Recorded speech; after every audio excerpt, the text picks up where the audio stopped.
ধরে বাসার উদ্দেশ্যে রওনা হয়। এদিকে রেস্টুরেন্টে বসে আছে আদনান এবং নির্মাণ। আদনানের মন পুড়ছে ভীষণ। একে তো তার প্রেমিক নারী ছেলে ফ্রেন্ডের সাথে রেস্টুরেন্টে এসেছে, তার উপর তাকে জঘন্য অপমান করেছে। ইনমি যে তার থেকে দূরে সরে যাচ্ছে সেটা স্পষ্ট। দূরত্ব চাইছে সেটাও তার কথার ভাঁজে সুস্পষ্ট ফুটে উঠেছে।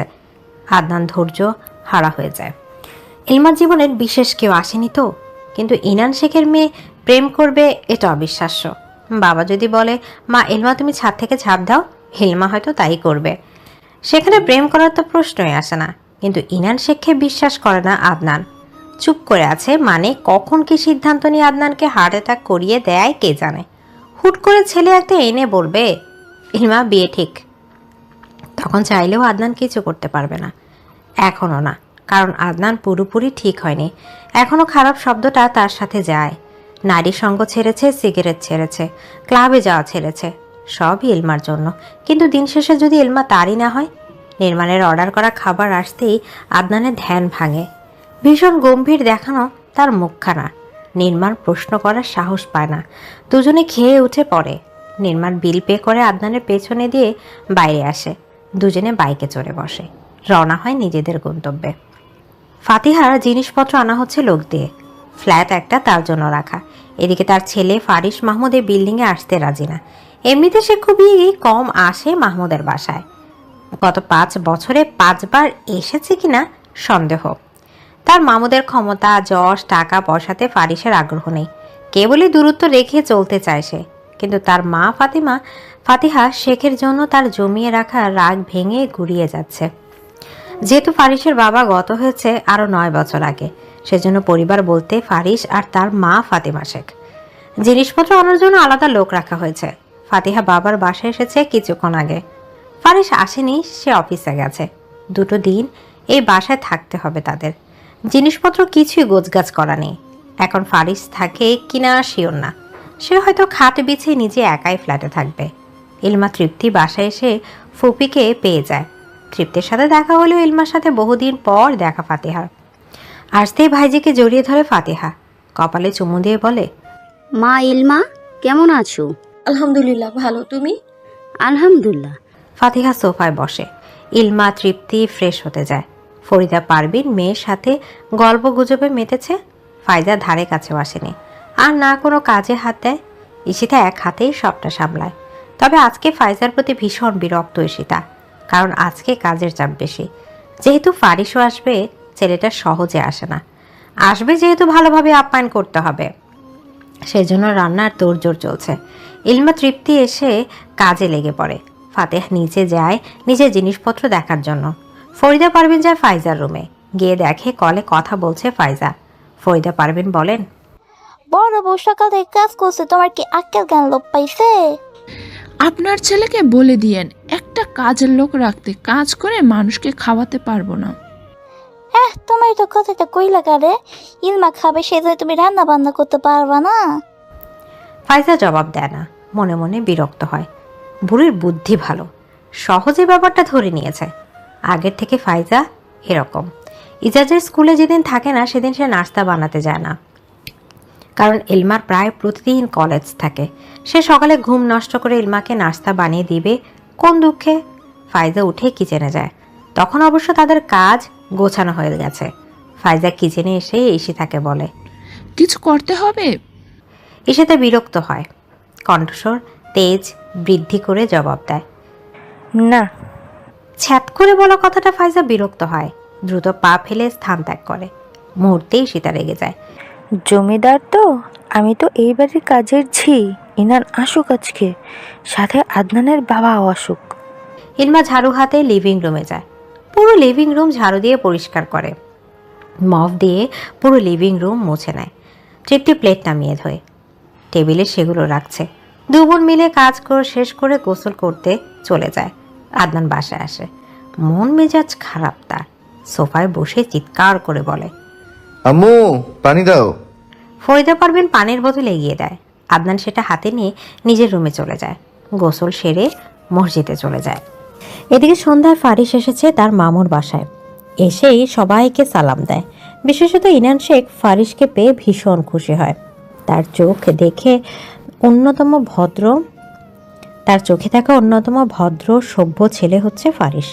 সেজন্য তিনি তাকে প্রচুর পছন্দ করেন। সবার সাথে লিভিং রুমে ছিল আদনান, ইলমা, তৃপ্তি সহ বাকিরা। ঈশিতার সন্ধ্যার নাস্তা টেবিলে রাখে। ইনান শেখ ইলমার রেজাল্ট শুনেছে, তবে তেমন প্রতিক্রিয়া দেখায়নি। ফাইজার রুমে বসে আছে, এখানে আসেনি। সবাই গল্প গুজবে মেতে ওঠে, তবে আদনানের সেসবে মন নেই। সে আনমনা হয়ে কফিতে চুমুক দিচ্ছে। একটু পরপর ইনান শেখ তার ফারিসকে দেখছে। ফাতিহা নিজের ভাইকে, ভাইয়ের ছেলেকে দেখছে। আগের থেকে অনেক পরিবর্তন এসেছে। ইনান শেখ কথা শেষ করে রুমে যায়, পুনরায় ফিরে আসে। ইলমা তৃপ্তির পাশে বসেছিল। ইনান শেখ ইলমাকে ডাক দেয়। ইলমা উঠে বাবার সামনে আসে। তখন ইনান শেখ বক্স থেকে একটা গোল্ডের চুড়ি টাইপের ব্রেসলেট বের করে।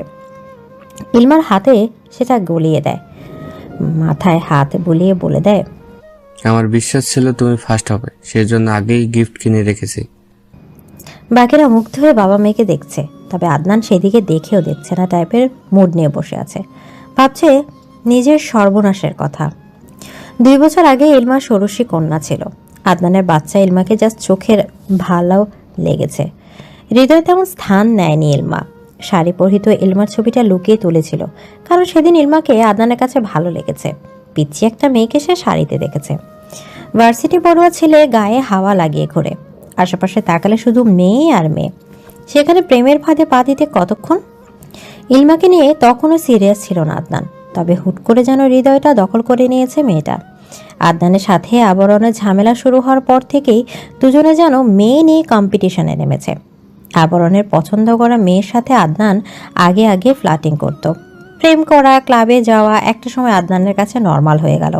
কিন্তু মেলিসা নামক পবিত্র নারীকে হৃদয় স্থান দিয়ে সব যেন এলোমেলো হয়ে যায়। আদনান নিজেই নিজেকে অগোছালোভাবে আবিষ্কার করলো। ভালো লাগা, প্রেম পড়া এগুলো খুবই ক্ষণস্থায়ী ব্যাপার। একটা মানুষ অনেকের প্রেমে পড়ে, কিন্তু মায়ায় পড়ে না। প্রেমে পড়া আর মায়ায় পড়া দুটো ব্যাপার সম্পূর্ণ আলাদা। আদনানের কাছে ইলমাকে ভালো লেগেছিল, সেটা পাত্তা দেয়নি সে। তবে স্বল্প সময়ের সাথে প্রেম জিনিসটা তার হৃদয়ে স্থান নিল। প্রেম তো ক্ষণস্থায়ী ব্যাপার, সেটাকেও তাড়িয়ে দিল তাচ্ছিল্যতার সাথে। কিন্তু ধীরে ধীরে সে মানুষটাকে নিয়ে গভীর ভাবনায় তলানো। চোখের সামনে দেখতে দেখতে একটা সময় মায়ায় পড়ে যায়। ইলমাকে নিয়ে একটু ভাবলেই তো কত কিছু মাথায় আসে। সিম্পল, ইলমার প্রতি ফাইজার করা রুড বিহেভিয়ার, সেই ছোট থেকে যেটা সবারই কম বেশি দেখা। ইলমাকে বিয়ে দিল, সেখানে যদি ফ্যামিলিটা ভালো না হয়? ইলমা কখনো মায়ের ভালোবাসা পায়নি। নিশ্চয় তার একটা এক্সপেকটেশন থাকবে, শাশুড়ি মায়ের মতো করবে। কিন্তু সেটাও যদি না হয়? আদনানের কাছে তার আম্মু বেস্ট। ইলমার জন্য মায়া, টান, আদর দেখতে পায়। সেই হিসেবে জেঠিমা থেকে শাশুড়ি মা হলে খারাপ কি? ইলমা এই বাড়িতে থেকে গেলে কোন দিক দিয়েই খারাপ হয় না, এরকম হাজারো চিন্তা করেছে আদনান। ইলমা চুড়িটা হাতে গলিয়ে দেখছে, বেশ সুন্দর। ছোট ছোট বাটারফ্লাইও আছে চুড়ির উপরে। ইলমা তার বাবাকে ধন্যবাদ জানায়। তখন আদনান সোফা থেকে উঠে তাদের বাবা মেয়েকে পাশ কাটিয়ে রুমে যায়। বাকিরা আদনানে যাওয়া দেখে, তবে কেউই কিছু বলে না। ইলমা সোফায় বসে আদনানের রুমের দিকে তাকায়। ইনান শেখ ফারিসের সাথে কথা বলা ব্যস্ত হয়ে পড়েন। আগামী পরিকল্পনা, বিয়ে শাদির অনেক ব্যাপারই তোলা হয় সেখানে। ইলমা তৃপ্তিকে পাঠানো হয় পড়ার টেবিলে। ফাতিহা তখন ইনান শেখকে জিজ্ঞেস করে, ইলমার বিয়ে শাদী নিয়ে কি পরিকল্পনা? বোনের কথা ইনান শেখ জবাব দেয়, পড়তে থাকুক, সঠিক সময় হলেই নিশ্চয়ই বিয়ে দেব। শোনো, মেয়েদের এখন জন্য ভালো ভালো সম্বন্ধ আসছে, বিয়ে না দাও, এঙ্গেজমেন্টটা তো করে রাখতে পারো। ইলমা আগে ভার্সিটি যাক, পরিস্থিতি বুঝি, এরপর না হয় এসব নিয়ে ভাববো। তখন তারেক মাহমুদ রসিকতা করে বলেন, একমাত্র মেয়ে, নিশ্চয়ই দূরে কোথাও দেওয়ার ইচ্ছে নেই, পরিবারে রেখে দিলে কেমন হয়? তারেক মাহমুদের কথায় ফাতিহা সুর মিলিয়ে বলে, হ্যাঁ, আইডিয়াটা খারাপ না, তবে ইনানের ইচ্ছা। ভাই বোনের কথায় ইনান শেখ মৃদু হাসে। ফারিস তাদের কথা শ্রবণ করে মৃদু হাসে। ফরিদা পারভিন বলেন, এখন তো বিয়ের সিরিয়াল পড়েছে ফারিসে, এরপর আদনানের, তৃপ্তি, ইলমা ইজাস্ত অনেক দেরিতে। মায়ের কথায় তারেক মাহমুদ বলেন, আম্মা, ফারসের জন্য মেয়ে দেখো, ভালো করে। আগে ভাগিনার বিয়ে দেখব, আদনানের বিয়ে দেরি আছে, গ্র্যাজুয়েশন কমপ্লিট করবে, মাস্টার্স করবে, এরপর চাকরি নিবে। 2-3 বছর গেলে বিয়ের চিন্তা ভাবনা হিসেবে করে দেখালাম। আদনানের বিয়ে আরও 5 বছর বাকি আছে। ফাতিহা বলে, তৃপ্তির বিয়ে শাদী নিয়ে কোনো কি পরিকল্পনা করেছো? আদনানের পর তৃপ্তির বিয়ে দেব।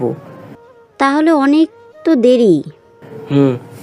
সেদিনের মতো কেউ আর কোনো রকম ঝামেলা করেনি। বলা যায় ঈশিতা কাজের কথা তোলেনি।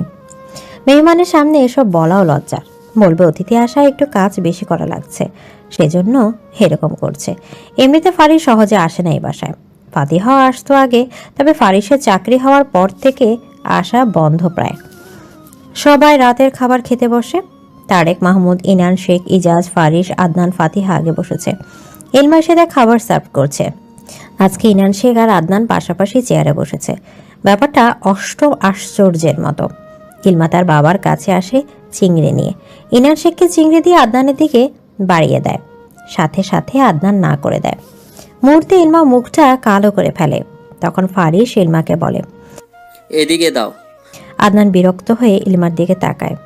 ইলমা যাওয়ার জন্য উদ্বুদ্ধ হলে আদনান কেশে ওঠে। ইলমা চিংড়ির বাটি রেখে পানি গ্লাস এগিয়ে দেয় আদনানকে। তখন ফাতিহা চিংড়ির বাটি নিয়ে ফারিসকে দেয়। সোফায় তৃপ্তির পাশে গিয়ে বসে ইলমা।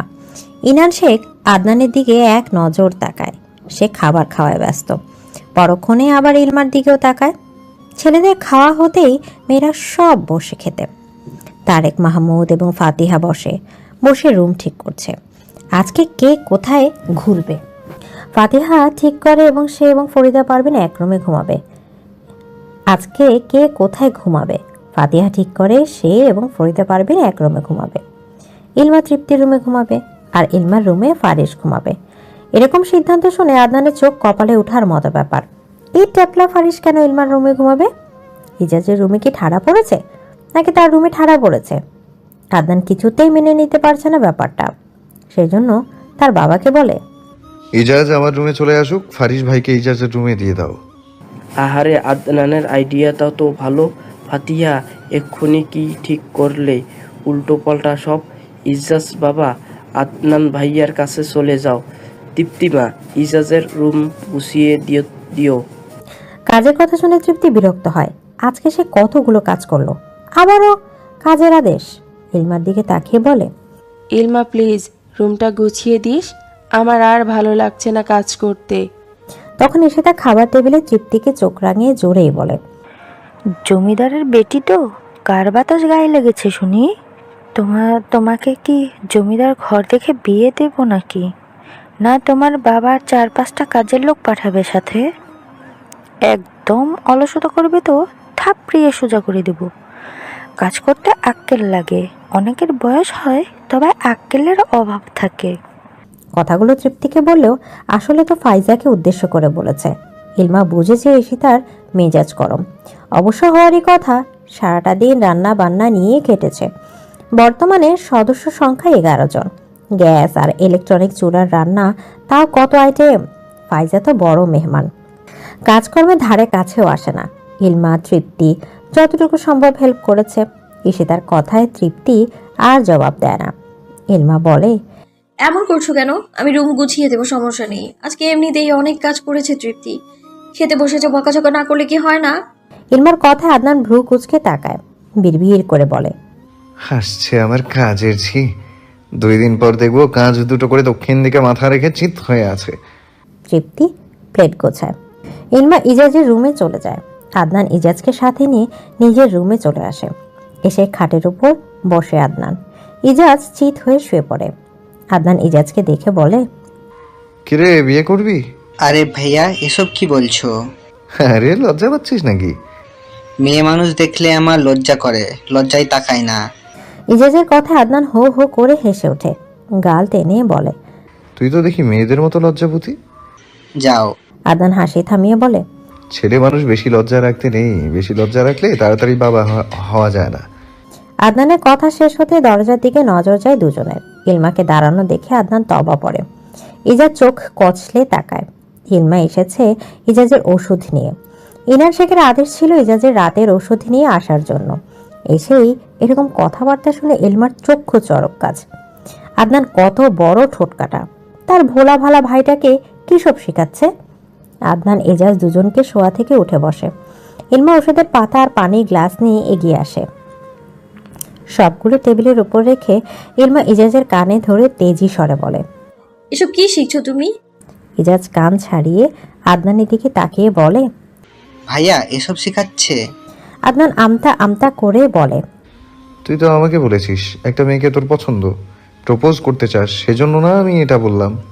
ইলমা ইজাজের দিকে রাগী দৃষ্টিতে তাকায়। ইজাজ হতভম্ব হয়ে যায় আদনানের কথায়। কত বড় পোল্টিবাজ। ইলমা ইজাজকে শাসিয়ে বলে, এক্ষুনি বাবাকে বলছি। বাবার কথা বলায় আদনান বিরক্ত হয়। রুক্ষ গলায় বলে, সব ব্যাপারে বাবা ডাকা লাগে নাকি? এক কাজ করিস, জামাইয়ের থেকে চুমুক খেতে গেলেও বাবার পারমিশন নিস। ছি, মুখ সামনে কথা বলো, না হলে কিন্তু স্কচ টেপ লাগিয়ে দেবো। ইজাজ, তোর বোন এটা এরকম কেন? কথার আগে হুমকি দেয় কেন? এটার থেকে দূরে থাকবি, না হলে দেখবি নিজেও এটার মতো হয়ে গেছিস। বাবা। গলার আওয়াজ চওড়া করে ডাকে এলমা। আদনান ধমকে বলে, আমার নামে উল্টাপাল্টা বলবি তো আগামীকাল সকালে তোর বাপের কোর্টে যাওয়া বন্ধ। উল্টাপাল্টা থ্রেট দিলে খবর আছে একদম। কথাটা বলে ইলমা বেরিয়ে আসে। এমনিতে ঝগড়া করতে করতে দেরি হয়ে গেছে তার। না জানি কে কি ভেবে বসবে। ইলমা আসবে, ইনান শেখ জিজ্ঞেস করে, একটু দেরি হলো কেন? ইজাজ ওষুধ খেতে চায়নি, এত বড় ট্যাবলেটটা কি ওর গলা দিয়ে নামবে না? ছেলেটা বড় ফাঁকিবাজ, ওষুধ নিয়ে ওর যত সমস্যা। ইলমা মাথা নাড়িয়ে চলে আসে। রুমে এসে লম্বা শ্বাস নেয়। এবারের মতো বেঁচে গেছে। এই আদনানটা আর ভালো হবে না। এত ঝগড়াটু আর কি সব বলে দেয়। ওর যা ট্যালেন্ট, যার তার মান সম্মান নিয়ে ফুটবল খেলতে পারবে। মুখের ভাষা যেমন আস্তাগফিরুল্লাহ মার্কা, তেমনি এক নম্বরের ঠোঁট কাটা। আচ্ছা, একটা ছোট্ট সংসার মাসে 20,000 টাকায় চলবে তো? এদিকে আদনানের এমন কথায় বন্ধু মহলে সবাই হা হয়ে যায়। নির্মাণ চেঁচিয়ে বলে, সে যান চিমটি কাঠ, স্বপ্ন দেখছি তো। সাথে সাথে কানের নিচে থাপ্পড় দেয় আদনান। নির্মাণ চেঁচিয়ে বলে, এত জোরে মারতে কে বলেছে? সত্যি ভাই তুই বিয়ে করবি? সেজনের কথায় আদনান উপর নিচ মাথা নাড়িয়ে বলে, করব। 20,000 টাকা একটা মেয়ে চালাতে পারবো না। আদনানের কথায় নিশাদ জবাব দেয়, ও আর 10টা মেয়ের মতো না। নিশাদকে কথার মাঝে থামিয়ে দিয়ে কথাটা বলে আদনান। সবাই বিস্ময় নিয়ে তাকিয়ে আছে আদনানের দিকে। সবার তাকানোতে আদনান ঠোঁট কামড়ে হেসে বলে, ও স্মার্ট, তবে backdated. I like this type of women, একদম ওয়াইফ ম্যাটেরিয়াল। সব সময় মাথায় ঘোমটা থাকে, 5 ওয়াক্ত নামাজ আদায় করে, তবে রাগটা একটু বেশি। আদনানের প্রিয়তমা তো, সেজন্য রাগ বেশি। ওই গতকাল রাত কি তুই বেশি মাল গিলেছিস? নেশা কাটেনি? নির্মাণের কথায় আদনান রুক্ষ গলায় বলে, এমন একটা লাথি মারবো ভবিষ্যতে বাপ হওয়ার চিন্তা মাথায় আনতে পারবি না। সর শাল্লা, আমার বউয়ের কি হবে? আদনান আছে না, পাঠিয়ে দিস। বিরক্তি নিয়ে জবাব দেয় আদনান। নির্মাণ পিঠে চাপড় মেরে বলে, নিজের বউ সামলা আগে, আমার বউ নিয়ে চিন্তা করতে হবে না। তাহলে আমাকে কথা শেষ করতে দে। বাকিরা চুপ। আদনান বলতে শুরু করে, আমার মাস্টার্স কমপ্লিট হতে আরো 2 বছর। এখন ভালো জব পাবো কিনা জানি না, তবে ছোটখাটো হোক, আমি জব করতে চাই। আমার প্রিয়তমাকে আমার বানিয়ে নিতে চাই। মেয়েটা কি? সেজনের কথা আদনান কিছুক্ষণ চুপ থেকে বলে, সিক্রেট। এমন একটা লাথি মারবো সিগারেট বেরিয়ে যাবে। শালা তোর সব প্রেমিকাদের নাড়ি বুড়ি জানতাম, এখনকারটার কি হয়েছে? কারণ সে আমার প্রিয়তমা, প্রেমিকা নয়, আমার হৃদয়ের রানী এবং আমার ভবিষ্যৎ বউ। সেজন্য চাই না তার কোনো ব্যাপার কেউ জানুক। এই তুই ভয় পাচ্ছিস? নির্মাণের কথায় আদনান মৃদু হেসে জবাব দেয়, হ্যাঁ, ভয় পাচ্ছি, তবে তোদের না, তাকে হারিয়ে ফেলার। আদনানের কথায় রাহা বলে, আমাকে কেউ ধর, না হলে মাথা ঘুরে পড়ে যাব। আমার বিশ্বাস হচ্ছে না আদনান এটা। ওই মেয়েকে দেখা প্লিজ, না হলে আফসোস থেকে যাবে। তাকে তোরা চিনিস? আদনানের কৌতূহল মাখানো কথা নির্মাণ ভ্রুকুচকে তাকায়। জবাব দেয়, হারানোর ভয় কেন? তার বাবা আমাকে পছন্দ করে না, নিশ্চয়ই আমার মতো বখাটের হাতে মেয়ে তুলে দেবে না, সেই জন্য তাকে পাওয়ার চান্স 0%। এটা তো দেখি সিনেমা, মানে হিরোর জন্য কত মেয়ে পাগল ছিল, অথচ হিরো এমন একজনকে ভালোবাসলো যাকে পাওয়ার চান্স নেই কারো। ক্যাররে শালা, দুনিয়ার মেয়ের অভাব পড়েছে নাকি? এই হিটলারের বাপের মেয়েকেই কেন ভালোবাসতে হলো? কারণ ওই মেয়ে সবার থেকে আলাদা এবং বিশেষ। আদনানের কথা শেষ হতেই সবাই চেপে ধরে পিক দেখানোর জন্য। আদনান পিক দেখানোর ব্যাপারটা ইগনোর করে যেতে চাইলেও পারে না, বন্ধু মহল বলে কথা। সেজন্য বাধ্য হয়ে ফোন বের করে, গ্যালারি থেকে একটা ছবি বের করে সবার সামনে ধরে। আদনানের দেখানো মেয়ের ছবি দেখে সবাই হা হয়ে যায়, চোখ বড় বড় করে তাকিয়ে আছে ছবিটার দিকে। হ্যাঁ, হ্যালো বন্ধুরা, পরবর্তী পার্ট খুব তাড়াতাড়ি আসবে, তো সবাই অপেক্ষায় থাকো। আর চ্যানেলটি যারা এখনো সাবস্ক্রাইব করনি তারা পরবর্তী পার্ট দেখার জন্য চ্যানেলটি সাবস্ক্রাইব করে রেখো। ধন্যবাদ সবাইকে, আমাদের সাথেই থেকো।